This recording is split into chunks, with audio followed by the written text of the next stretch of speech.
I'd always been aware that I was the black sheep in my own family, but I never imagined they'd assign a literal price to my worthlessness. We were all gathered in the lawyer's office, a room that smelled of aged leather and strong brewed coffee.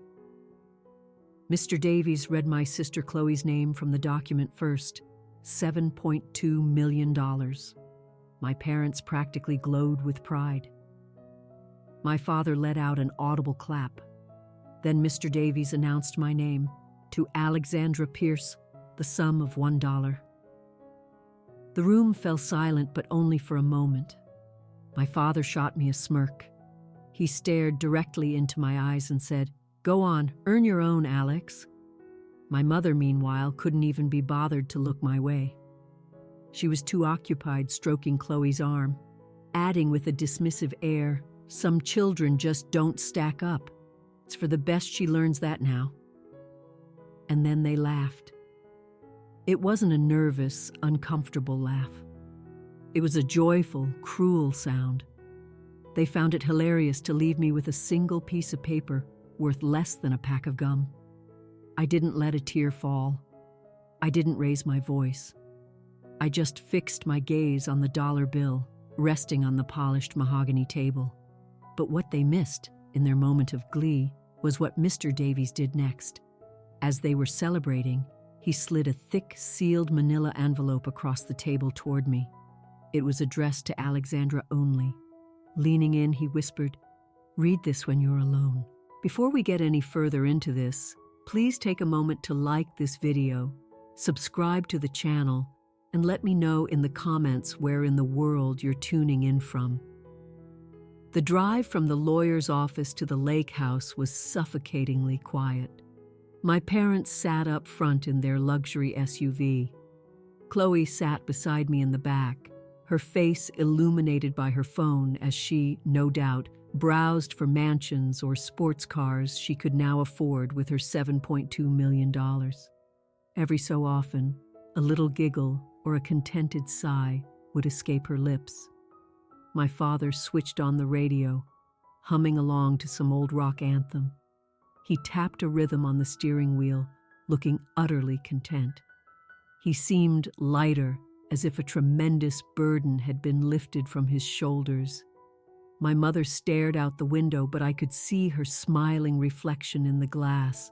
I just sat there, my hands clutching the envelope Mr. Davies had given me. I hadn't opened it.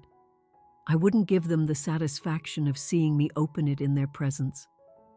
I looked at the back of my father's head, at my mother's immaculately styled hair, and I felt that familiar cold sensation settle in my gut. It was a heavy, dense stone, the feeling of being completely and utterly invisible. This wasn't a new sensation. The will reading wasn't a shock, not really. It was merely the final bold period on a sentence that had been drafted 2 decades ago. Growing up, I came to understand that invisibility wasn't just about what I planned to do. It was about being deliberately unseen. It was about being actively ignored. It's a conscious act, you know. It requires real effort to look straight through another human being every single day. I remember our house in Illinois. It was a large home with a grand hallway that opened into the living room. Along the left wall were floor-to-ceiling shelves, crafted from dark, polished oak. My mother referred to it as the gallery. In reality, it was a shrine to Chloe. Chloe was 2 years my senior. She was vivacious, beautiful, and endlessly demanding. She was a gymnast, played the cello, and captained the debate team. Every activity she participated in resulted in some kind of trophy or certificate, and every single one of them found its place on the gallery shelves. There were rows of gold-plated plastic gymnasts, framed certificates for participation and most improved, and ribbons of every color, blue, red, yellow. My mother would dust them religiously every Tuesday. She'd take a soft cloth and polish the plastic until it gleamed, meticulously straightening the frames until they were perfectly aligned. I had accomplishments too. I excelled at mathematics. I won the regional science fair in 6th grade. I had a short story published in the school district's literary journal. I brought my science fair ribbon home one day. It was a large blue rosette with first place emblazoned in gold letters. I was 11 years old. I can still feel my heart hammering in my chest as I walked into the kitchen, holding it tight. I was desperate for them to see it, for them to place it on the shelf next to Chloe's gymnastics participation medal. "Mom," I said. "Dad, look." My mother was at the counter chopping vegetables. My father was engrossed in the newspaper. Chloe was at the table complaining about a sore ankle. "Mom?" I repeated, my voice a little louder. My mother glanced back. "That's nice, Alexandra. Put it on the refrigerator." "But Chloe's are on the shelf," I pointed out. My father lowered his paper, his expression one of annoyance. "The fridge is fine, Alex. Don't be so jealous. It's not a good look." "It's not jealousy," I whispered. "I won." "Chloe hurt her ankle today," my mother said, turning her attention back to the carrots. "We need to focus on getting her some ice. Stop trying to make everything about you." I never put the ribbon on the fridge. I took it to my room and tucked it away in the bottom drawer of my desk. Over the years, that drawer became my own private gallery. Report cards filled with straight A's, art projects I was proud of, a medal from a track meet. They all went into the darkness. The shelves in the hallway remained dedicated to Chloe. Eventually, they ran out of space. My parents purchased a second display cabinet. They filled that one too. It wasn't just about the trophies. It was about the mental real estate we occupied in their minds. Dinner was the worst part of the day. We would gather at the round dining table.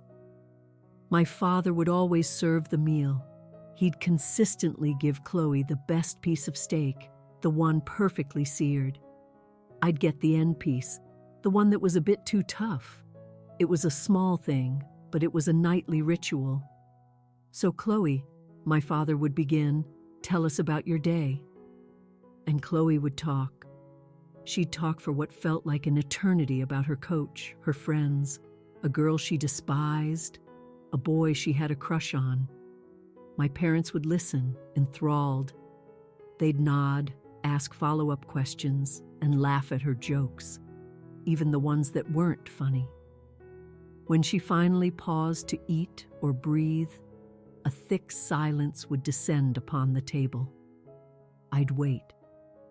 I would count the seconds in my head, 1, 2, 3, waiting for them to turn to me, waiting for them to ask, "And how was your day, Alexandra?" They never did. They just transitioned to talking about bills, a vacation they were planning, or the neighbors. I learned to eat my food quickly. I learned to clear my plate without a sound. I learned that my voice was an unwelcome interruption.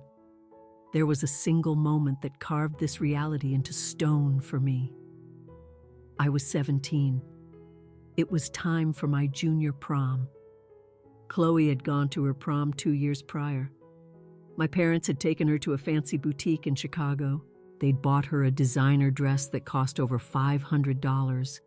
They paid for her hair, her makeup, and a limousine for her and her friends. When my turn came around, I found a dress I loved at the local mall. It wasn't extravagantly priced. It was a simple, elegant navy blue dress. It cost $90. I asked my mother for the money. We were in the kitchen. She was sipping her evening tea. "Mom, could I get this dress for prom?" I showed her the picture on my phone. She looked at it and frowned. She took a sip of her tea. $90? That's quite a lot, Alexandra. You spent over $500 on Chloe's, I said. I tried to keep the bitterness out of my voice, but it trembled. That was different, she said dismissively. Chloe was on the prom court. She needed to look the part. You're just going with your friends, aren't you? I still want to look nice, I replied. She sighed. a long, weary exhalation. She set her teacup down and looked at me with a soft, pitying expression. That look was more painful than any anger. "Alexandra," she said softly, "you don't need all that. You're not like Chloe. You're simple, you're quiet. Why waste all that money when you're just going to be standing in the background anyway? You don't need all that." That one sentence seared itself into my brain. It became the unspoken rule of my existence. Alexandra doesn't need new clothes. Hand-me-downs are good enough. Alexandra doesn't need a tutor. She's smart enough to figure it out on her own. Alexandra doesn't need a car. She can ride the bus. Alexandra doesn't need love. She can get by on the scraps. I ended up buying a dress from a consignment shop for $15. I did my own hair. I didn't go to the prom. I stayed in my bedroom and watched a movie. My parents didn't even realize I was home. They assumed I had gone. The next morning, they never asked me how it was. They just assumed I'd had a mediocre time, befitting a mediocre daughter. Living like that fundamentally alters you. You stop asking for things. You stop raising your hand. You stop trying to shine because you learn that no one is looking. You become a phantom in your own life. But phantoms possess a unique kind of superpower. Because no one ever looks at you, you get to see everything. I saw the way my father drank a little too much whiskey on weeknights. I saw how my mother concealed credit card statements in the bottom of the laundry hamper so my father wouldn't see them. I saw the web of little lies they told each other. I saw the fractures in the perfect family portrait they were so desperate to maintain. And I saw something else, too. I saw that they were afraid. They were terrified of not having enough money, of not looking successful to their friends and neighbors, of growing old. They filled that fear with noise and with Chloe's trophies. I didn't have trophies. I had silence. And in that silence, I learned to observe. There was only one person who ever truly saw me, my grandfather, Arthur. He was my father's father, but they were polar opposites. My father was loud, ostentatious, and obsessed with social standing. Grandpa Arthur was quiet, steadfast, and obsessed with the truth. He had built the family's wealth from the ground up with a construction company he started from nothing. His hands were calloused, and he wore flannel shirts even though he was a millionaire. He lived in the guest cottage behind our main house in Illinois during the winters and spent his summers at the lake house in Michigan. The lake house was his true home. It was where he came alive, and it was the only place where I ever felt alive too. When I was a child, our weekends at the lake were my sanctuary. The drive up was always an exercise in stress. My parents bickering about traffic, Chloe whining about the poor Wi-Fi. But the moment we turned onto the gravel driveway and I saw Grandpa standing on the porch, a sense of calm would wash over me. He wouldn't look at my parents. He wouldn't look at Chloe. His eyes would find mine. "There she is," he'd say. "There's my first mate." He never called Chloe that. Chloe despised the lake. She hated the insects, the smell of pine trees, and the absence of a shopping mall. She would spend her weekends indoors, watching TV. My parents would spend their weekends drinking wine on the deck and inviting neighbors over to show off their property. But I spent my weekends on the water with Arthur. Our routine was sacred. It began at 5 a.m. The house would be silent. My parents wouldn't stir until noon. I would creep out of my room, tiptoe past Chloe's door, and meet Grandpa in the kitchen. He'd be there, pouring coffee into a thermos. He'd always have a hot chocolate ready for me. We didn't talk much in the mornings. We didn't need to. We'd walk down the wooden steps to the dock. The air was always crisp and gray at that hour. The mist would be rising from the water. like ghosts dancing on its surface. We'd get into his old aluminum fishing boat. It wasn't anything fancy. It was covered in dents and scratches. My father always urged him to buy a speedboat, something sleek and white. Grandpa always refused. "This boat knows the water," he'd say. He would start the engine. It would cough and sputter before settling into a low, steady hum. We would glide out to the center of the lake. Once the engine was off, the silence was absolute, broken only by the sound of water lapping against the metal hull and the distant cry of a loon. This was where he taught me. He didn't teach me how to be popular or how to pose for pictures. He taught me how to see. "Alexandra," he said one morning, I was about 13, "look at the water. What do you see?" I peered over the side, the reflection of the trees and some ripples. "That's the surface," he said gently, baiting his hook with a worm. His fingers were thick but nimble. Most people only ever look at the surface. They see what they want to see. They see the shine, the reflection. He cast his line out with a small splash. "But if you want to catch the big ones," he continued, "you have to look deeper. You have to watch for what's moving underneath. You have to look for the shadows, the things that are trying to hide." I looked closer, staring until my eyes watered. And then I saw it, a dark shape moving beneath the murky green water, a shadow shifting against the weeds. "I see it," I whispered. "Good," he said. "Patience, Alex. The truth doesn't shout. It waits." He wasn't just talking about fishing. I knew that even then. Grandpa Arthur knew how my parents treated me. He never confronted them about it. That wasn't his style. He knew that yelling would only make my father defensive and my mother resentful. Instead, he counteracted their behavior. If my father called me plain, Grandpa would tell me I had eyes that saw everything. If my mother forgot my birthday, Grandpa would have a gift stashed for me in the boathouse. When I was 16, he gave me my own fishing rod. It wasn't store-bought. It was hand-carved. He had made it himself over the winter.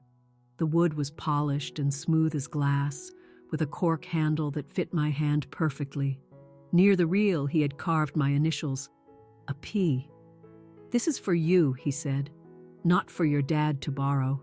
Not for Chloe to mess with. Yours." I ran my thumb over the carved initials. "Thank you, Grandpa." "You have a steady hand, Alexandra," he told me. "Your sister, she's like a firework, bright, loud, and gone in a flash. Your parents, they're like dust in the wind, blowing wherever the money is. But you..." He looked at me, his blue eyes sharp and serious. "You're deep water. You're strong. You hold things." I didn't feel strong. I felt small. But when he said it, I believed him. As he grew older, our conversations shifted. He started talking less about fish and more about business. Not the superficial aspects my father would brag about at parties, but the real mechanics of it. He brought ledgers onto the boat with him. He showed me columns of numbers. "Numbers tell a story," he said. "People lie. They'll smile at you when they hate you. They'll make promises when they're planning to steal. But numbers? If you know how to read them, they never lie. They always leave a trail." He taught me how to spot a shell corporation. He taught me how to identify a padded expense report. He taught me that a missing number is just as significant as one that's present. "Why are you showing me all this?" I asked him once. I was 23, fresh out of college with an accounting degree, a degree my parents openly mocked because it wasn't creative or prestigious. Grandpa looked out at the horizon. He seemed tired that day. His skin had a grayish pallor. "Because someone in this family needs to know how to steer the ship when the storm comes, and it's not going to be your father." I didn't grasp the full weight of his words at the time. I thought he was just being crotchety about my dad's spending habits. I didn't realize he was preparing me for war. He passed away 6 months ago, a heart attack. It was quick and final. When he died, it felt like the only light in my world had been extinguished. My parents threw a massive, ostentatious funeral. They hired a caterer. They wore designer black outfits. They wept loudly in the front row. Chloe delivered a eulogy where she talked about how much Grandpa loved her gymnastics. A complete fabrication. He never attended a single meet. I sat in the back. I didn't speak. I didn't shed a tear in front of them. I just clutched the small wooden fishing lure he had given me in my pocket, squeezing it until the hooks dug into my palm. After the funeral, the sharks began to circle. My parents started talking about the estate. They talked about the lake house as if it were just a pile of cash waiting to be counted. They talked about his investments. They couldn't wait to get their hands on it. And then came the will reading, the moment they had been eagerly awaiting, the moment they believed would crown them king and queen. They got the money. They got the validation. They got the last laugh. Or so they thought. As we drove back to the lake house, leaving the lawyer's office behind, I looked down at the sealed envelope on my lap. I thought about the numbers Grandpa had taught me to read. I thought about the shadows under the water. Watch for what moves underneath. My father turned the radio up, his voice now booming along with the song. "It's a beautiful day," he shouted. I touched the envelope. I could feel a hard, rectangular shape inside, along with the papers. I wasn't the victim anymore. I was the fisherman, and the water was about to get very, very rough. I woke up early the next morning, my body still tuned to Grandpa's fishing schedule. The sun was just rising over the lake, painting the water in streaks of pink and orange. For a fleeting second, I forgot. I forgot about the lawyer, the $7.2 million, and the single-dollar bill lying on my nightstand. Then I heard a noise from downstairs, a thumping sound, followed by the sharp rip of packing tape. I dressed quickly, pulling on jeans and a thick sweater. I packed my bag. I didn't have much to pack. I'd only brought 3 outfits for the weekend. I folded them neatly. I placed the envelope from Mr. Davies in the front pocket of my backpack. I put the single-dollar bill in my wallet. It felt like a punchline to a joke I wasn't in on. When I walked downstairs, the house looked like it was being prepped for a liquidation sale. My parents were in a flurry of activity. They weren't grieving. They were working. My mother was in the living room, armed with a pad of yellow sticky notes. She moved methodically from one piece of furniture to the next, slapping a yellow square on everything. Stick, the antique grandfather clock. Stick, the leather armchair. Stick, the oil painting of the sailboat. My father was in the dining room with a clipboard, his voice loud and booming on the phone. "Yes, the mahogany table is an original," he was saying. "I wanted appraised today. No, we're not keeping it. We want to liquidate. Everything must go. We're remodeling. Liquidate. Remodel." Grandpa had been gone for 6 months, but they had waited for the will to be official. Now that the ink was dry, they were systematically erasing him. They were converting his home, his sanctuary, into cash. I walked into the kitchen. Chloe was there, draped in a black silk robe that screamed expensive. She was leaning against the counter, holding a mug of tea, and staring out the window with a tragically pensive expression. "Oh, Alex," she sighed upon seeing me. "I just can't believe he's really gone. It's so hard being here. Everything reminds me of him." I looked at her, then at the counter next to her. A glossy catalog for a luxury car dealership was open. She had circled a convertible in red ink. "You never came here, Chloe," I said, my voice flat. "You hated this place." She turned to me, her eyes narrowing. The mask of grief slipped. "I didn't hate it. I just had a life, Alexandra, unlike some people. She took a condescending sip of her tea. Besides, Grandpa would have wanted me to have the money. He knew I'd do something big with it. He knew I had potential. He knew you liked to spend money, I corrected. Don't be so bitter, she snapped. It's an ugly look. Dad said you'd be bitter. I didn't respond. I walked past her to the coffee pot. It was empty. Of course. My mother bustled into the kitchen, looking energized, her eyes bright. She spotted me and her smile faltered slightly. Alexandra, she said. Good, you're up. We need you to clear out the guest cottage. The guest cottage. That was where Grandpa had lived. That was where he slept, where he kept his books, his tools. You want me to throw his things away? I asked. We need the space, she said, glancing at her watch. We're hiring a staging company to come in next week. We're going to list the property. The cottage needs to be empty. Just box it all up. We'll donate it to charity. Donate it. I felt a knot tighten in my throat. Mom, those are his things. His fishing gear, his journals. It's junk, Alexandra, my father said, walking in from the dining room. He was punching numbers into a calculator. It's old clutter. We're moving forward. We have a lot of assets to manage now. We don't have time for sentimental trash. I looked at them, the three of them. My father, counting money he hadn't earned.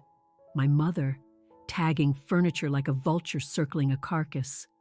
My sister, feigning sadness while shopping for sports cars.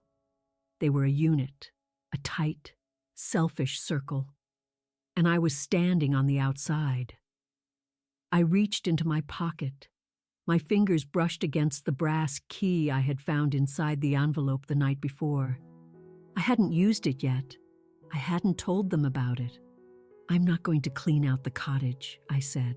My father stopped his calculations. He looked up. Excuse me? I said no, I repeated. I didn't raise my voice. I just stated it as a fact. You're living under our roof, my father started to say, but I cut him off. Actually, I interrupted, I'm not. I'm 30. I have an apartment in the city. I pay my own rent. And right now, I'm leaving. My mother let out a short, sharp laugh. Leaving? And going where? You going to go spend your dollar? Chloe giggled. That was the moment, the final twist of the knife. They expected me to break down. They expected me to beg for a cut of the money. They expected me to apologize for being difficult. I walked over to the table where my bag was. I picked it up and slung it over my shoulder.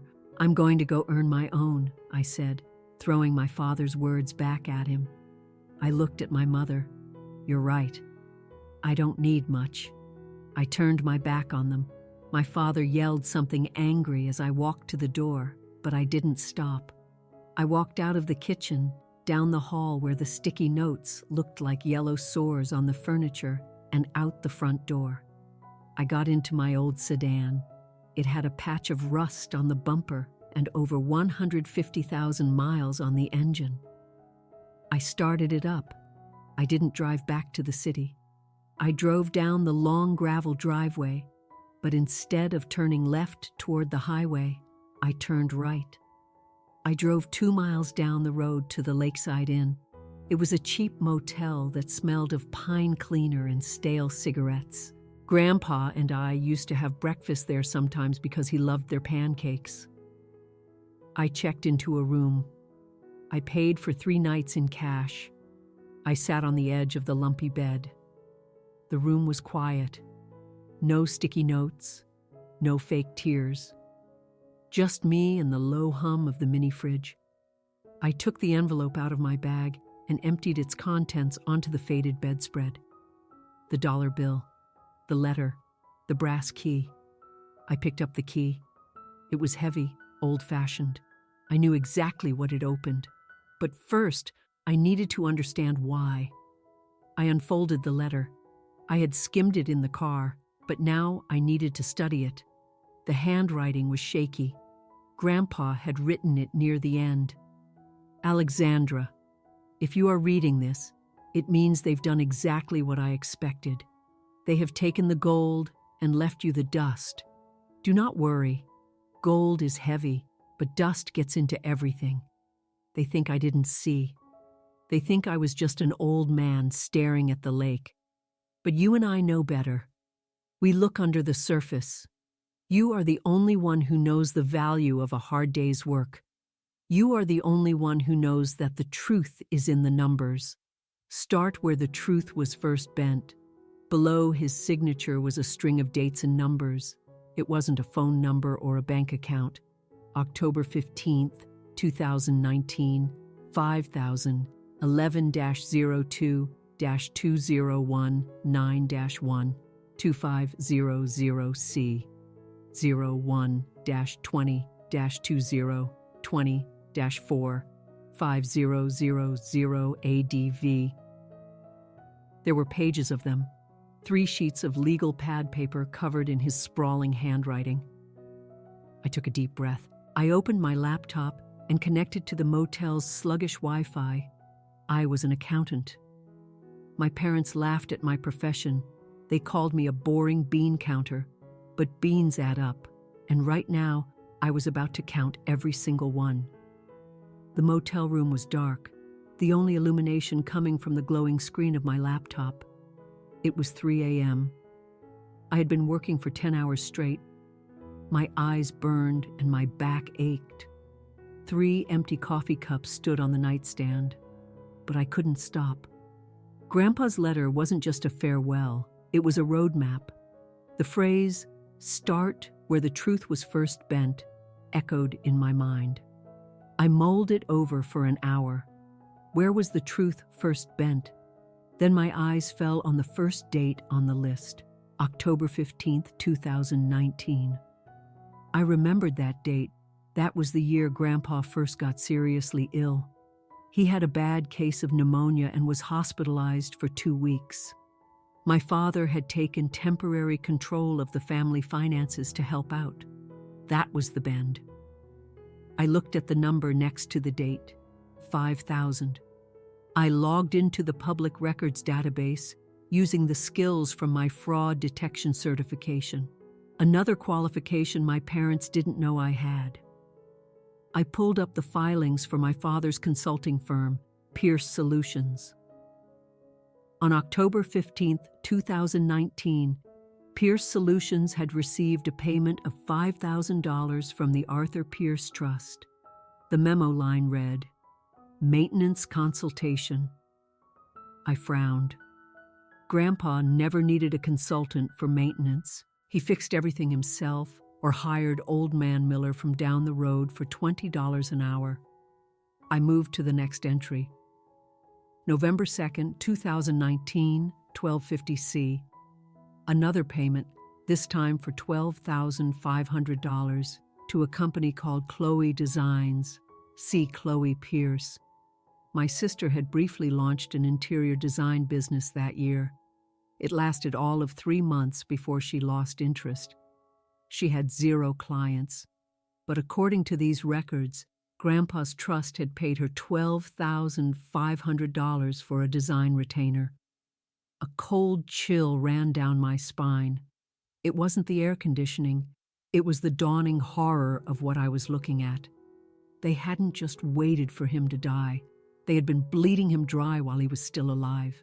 My fingers flew across the keyboard. I built a spreadsheet. Column A, date. Column B, amount. Column C, the lie. The numbers grew larger. January 20th, 2020, $45,000. Advance on estate management. This went directly to my mother's personal bank account. June 15th, 2021, $150,000. Investment property purchase. I traced this one carefully. The trust had indeed purchased a condo in Florida.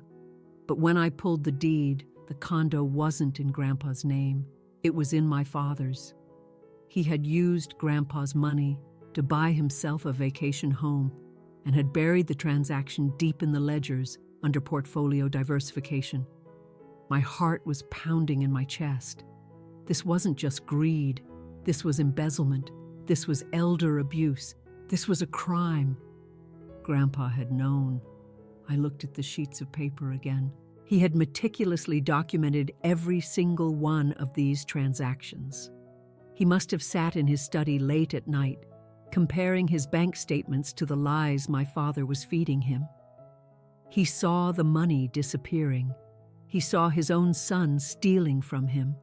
He saw his daughter-in-law treating his life's work like her personal ATM. And he didn't say a word. He just wrote it all down. Why?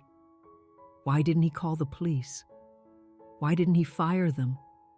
Then I remembered what he had told me on the boat. The truth doesn't shout, it waits. He knew that if he confronted them, they would gaslight him. They would claim he was old, confused, senile. They might have even tried to have him committed to gain control of the rest of his money. So he waited. He waited for me.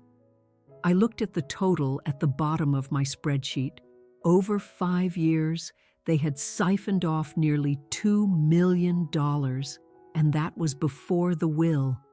That was before the $7.2 million they had just inherited. They were thieves. Smiling, well-dressed, country club-going thieves. I slumped back in the cheap motel chair, feeling sick to my stomach. I remembered my mother saying, "You don't need all that." I remembered my father saying, "Go earn your own." They had stolen millions, but had begrudged me a $90 prom dress. They had robbed their own father and then laughed as they left me a single dollar.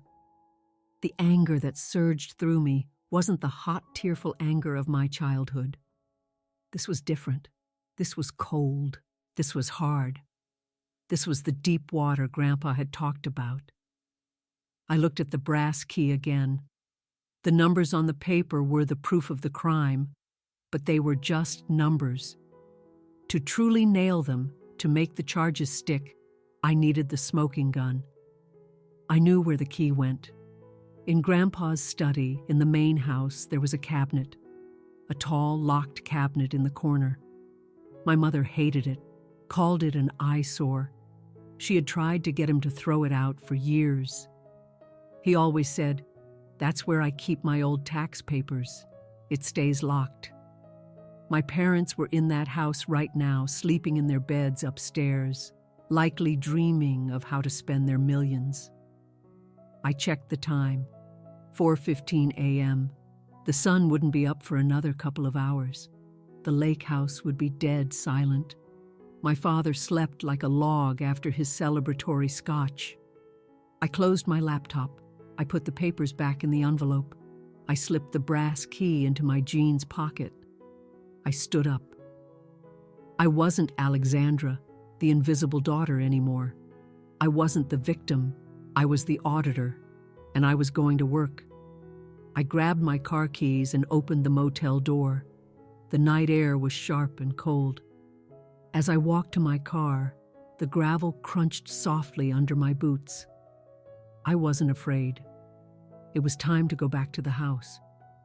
It was time to see what was in the cabinet. I parked my car a quarter of a mile down the road from the house. I couldn't risk the headlights sweeping across the bedroom windows or the crunch of tires on gravel waking my father. I walked the rest of the way in the pre-dawn darkness. The air was frigid, the mist from the lake coiling around my legs like cold smoke. I pulled my coat tighter. The house loomed ahead, a huge, dark shape like a sleeping beast. I had a spare key to the front door on my keychain, one they had forgotten to ask for years ago. I slid the key into the lock and turned it slowly. Click. The door swung open without a sound. Grandpa had oiled the hinges every spring. "A noisy door is a lazy man's door," he used to say. "Thank you, Grandpa."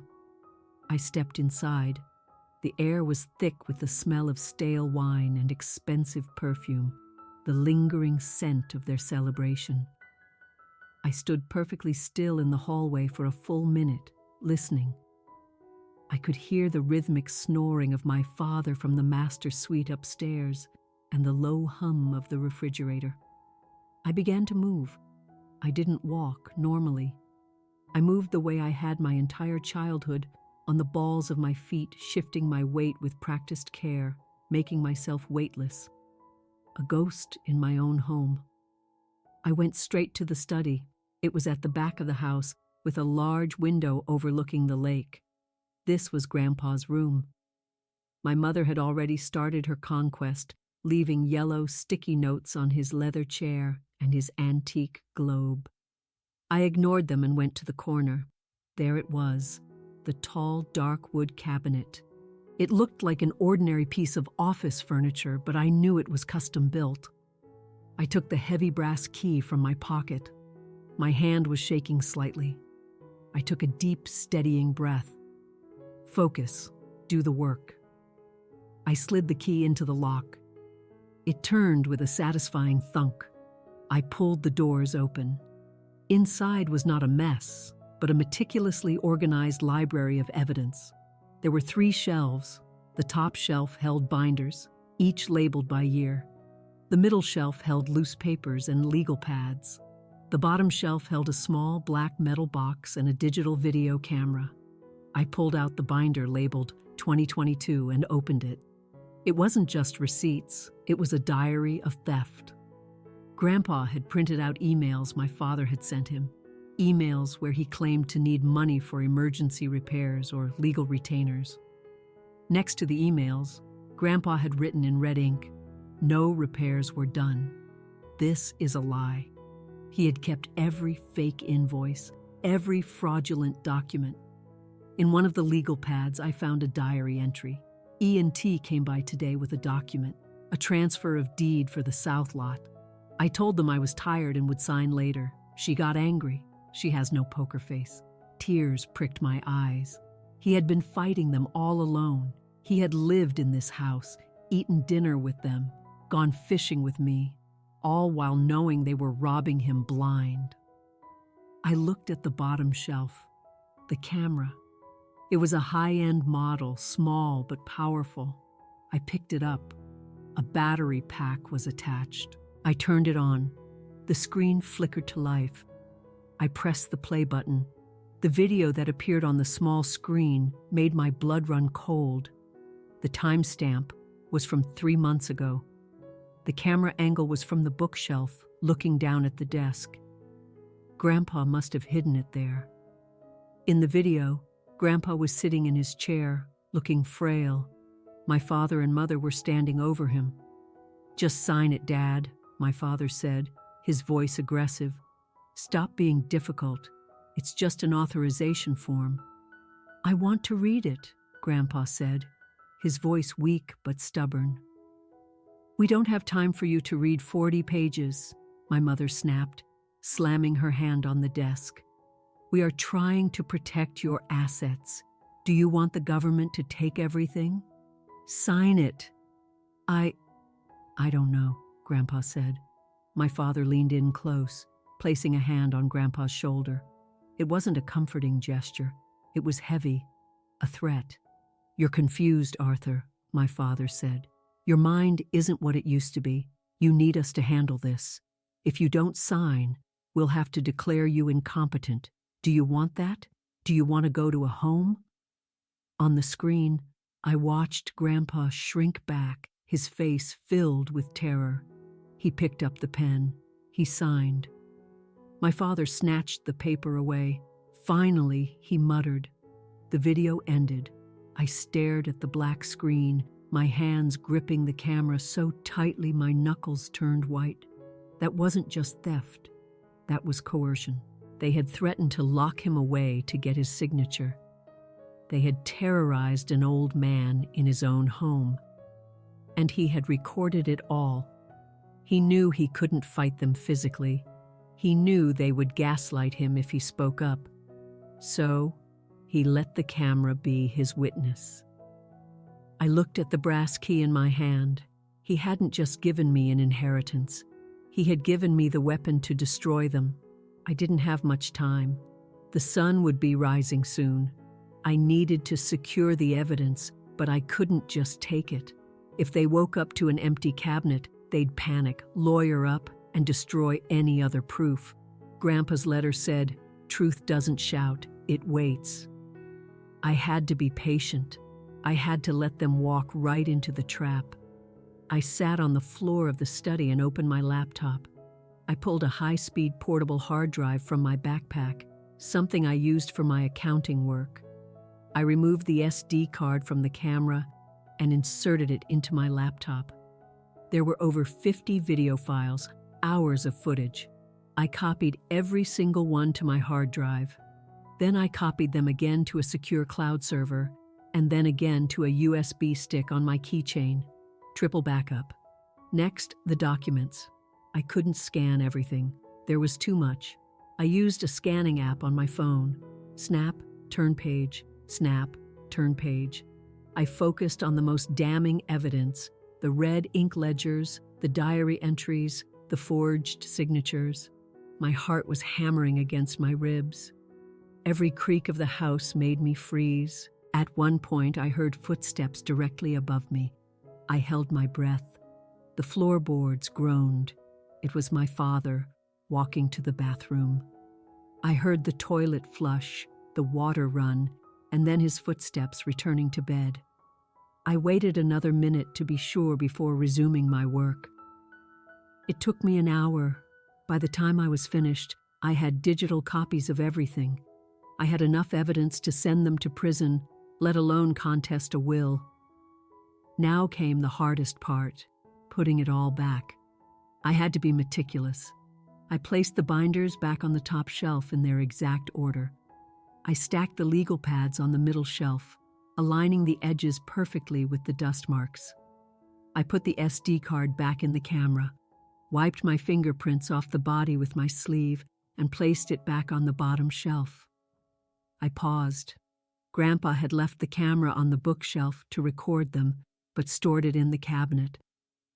Mr. Davies, the lawyer, was scheduled to return at 10 a.m.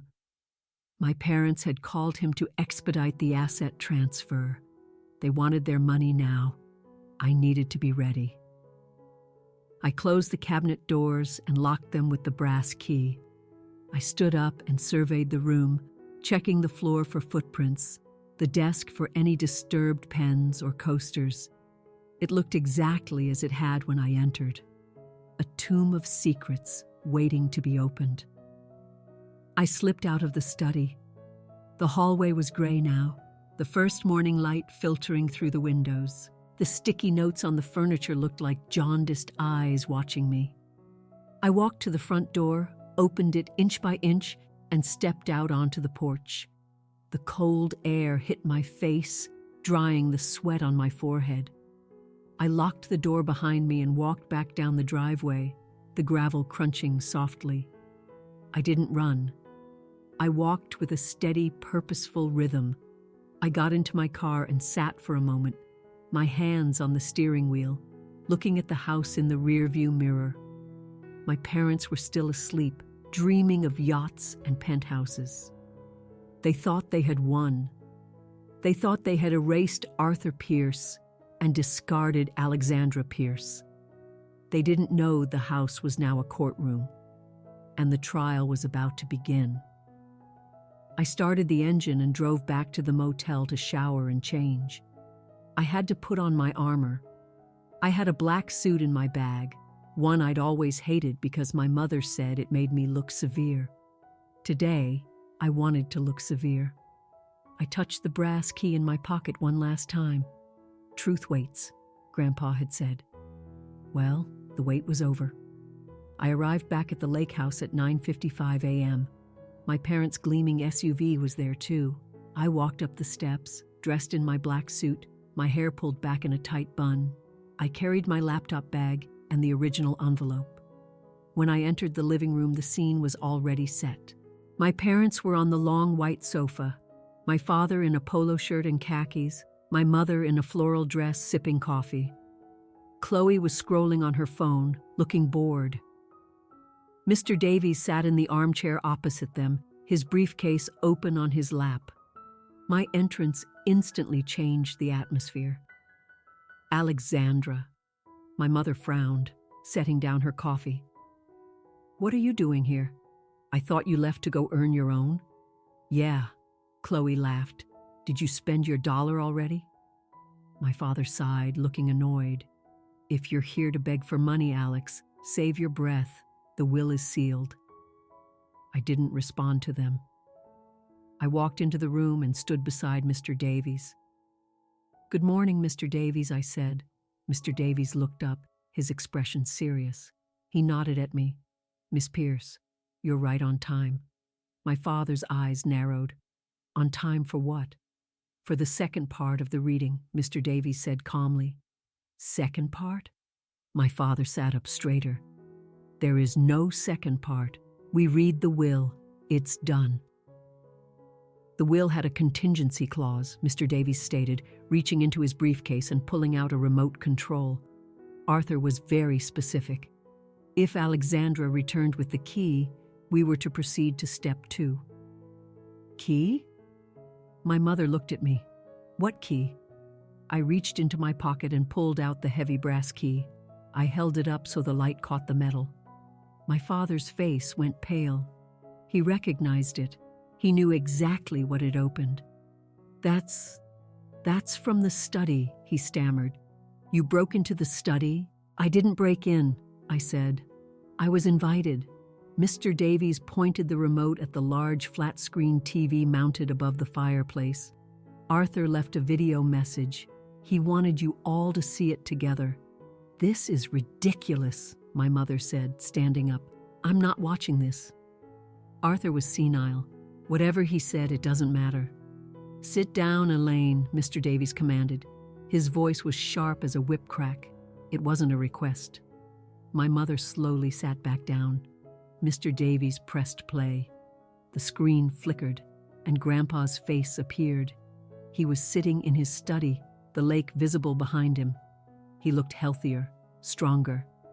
Hello, Grandpa's voice filled the room. If you are watching this, it means 2 things. 1, I am dead.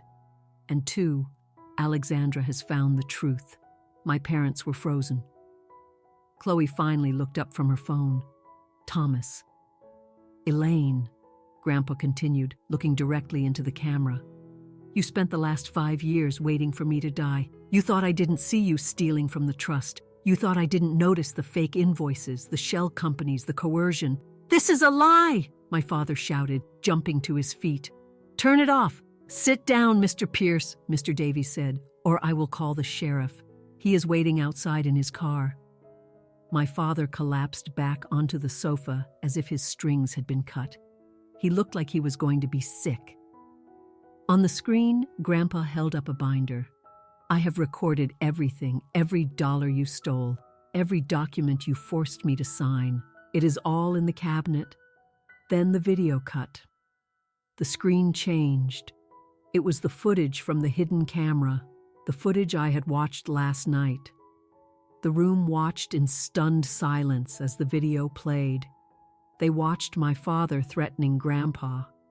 They watched my mother slamming her hand on the desk. They heard their own voices. If you don't sign, we'll declare you incompetent. It was brutal. It was undeniable. My mother's hand flew to her mouth. You did that? Chloe whispered. It's edited, my father choked out. It's out of context. The video ended. Grandpa's face returned.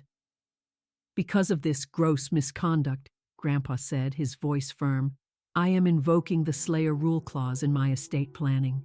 Anyone who has defrauded or abused the estate forfeits their inheritance. He paused, a sad, small smile on his face. The $7.2 million promised to Chloe is revoked, as it was funded by stolen assets.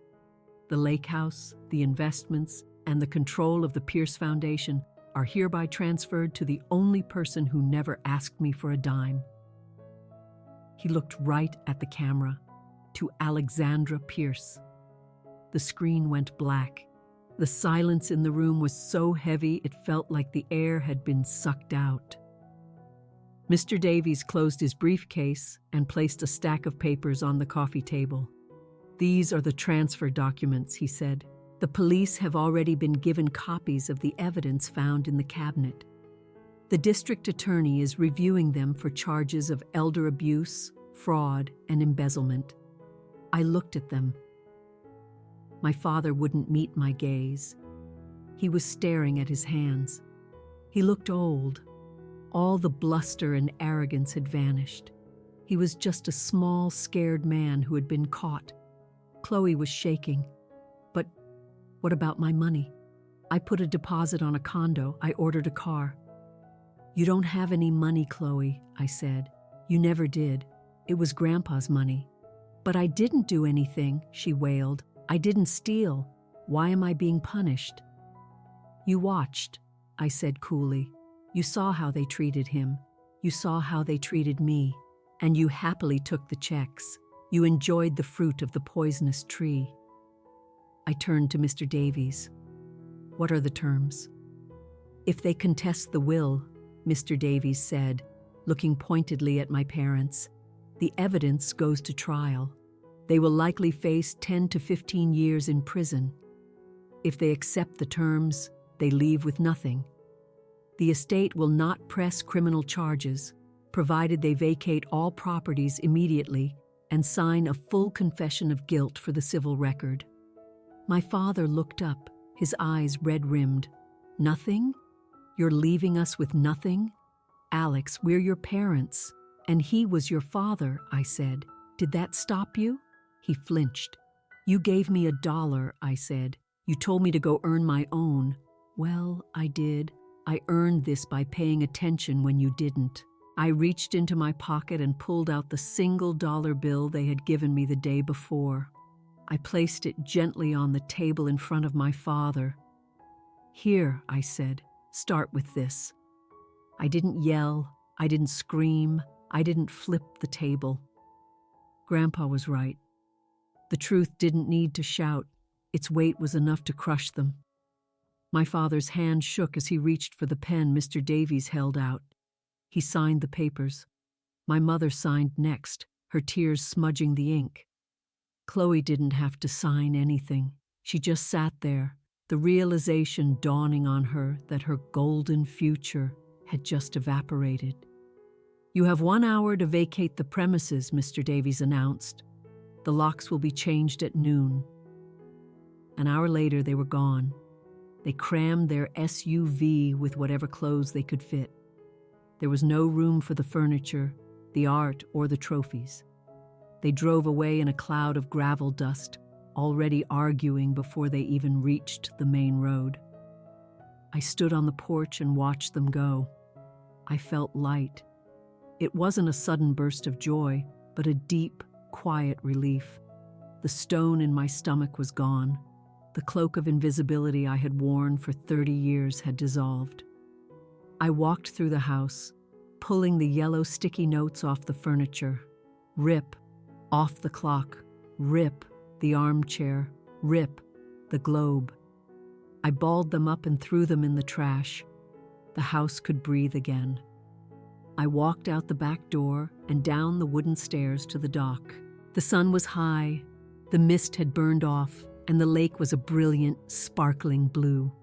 I walked to the end of the dock and sat down, letting my legs dangle over the edge.